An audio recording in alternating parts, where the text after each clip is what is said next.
Hello friends, welcome back to my channel. বন্ধুরা, তোমরা যারা কমেন্ট করছো তাদেরকে জানাই মেনি মেনি থ্যাঙ্কস। বন্ধুরা, আজকের রেসিপি হচ্ছে কসুরি চিকেন। বানানোর জন্য নিলাম কাঁচা লঙ্কা, আদা, রসুন, এটা পেস্ট করে নেব। এদিকে দেখো, প্যানের মধ্যে দিলাম সর্ষের তেল। এখানে প্রায় 500 গ্রাম মতো আমি চিকেন নিয়েছি। এটা নুন হলুদ মাখিয়ে কিছুক্ষণ রেখে দিয়েছিলাম। এগুলো সব ভালো করে ফ্রাই করে নেব। আর মিক্সির মধ্যেই নিয়ে নিলাম জিরা, ধনে, হলুদ, কাশ্মীরি লঙ্কার গুঁড়ো। বন্ধুরা, তোমরা চাইলে মশলার পরিমাণ বাড়াবে এবং অবশ্যই শুকনো লঙ্কা খেলে শুকনো লঙ্কার গুঁড়ো দেবে।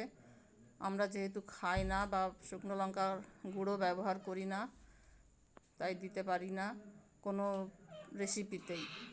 বন্ধুরা, ওই তেলের মধ্যেই দিলাম তেজপাতা আর 1 চা চামচ মেথি, কুচানো পেঁয়াজ, কুচানো টমেটো, আর এগুলো যাতে মজে যায় তার জন্য দিলাম লবণ, আর পেস্ট করে রাখা বা গুঁড়ো মশলা সব দিয়ে দিলাম।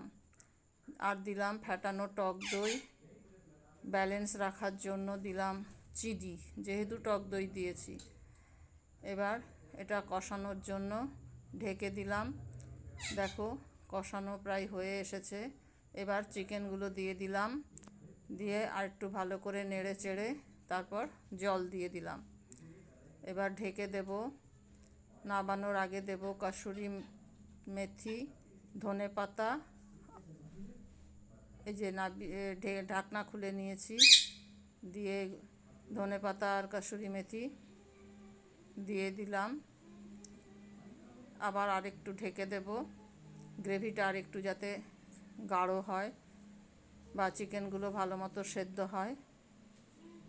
গ্রেভি গাঢ় হয়ে গেছে, কমপ্লিট হয়ে গেছে কসুরি চিকেন। এরপর গরম মশলা দিয়ে নামিয়ে নিলাম। বন্ধুরা, এত সুন্দর সেন্ট বেরিয়েছে, যেন মনে হচ্ছে চিকেনের আচার।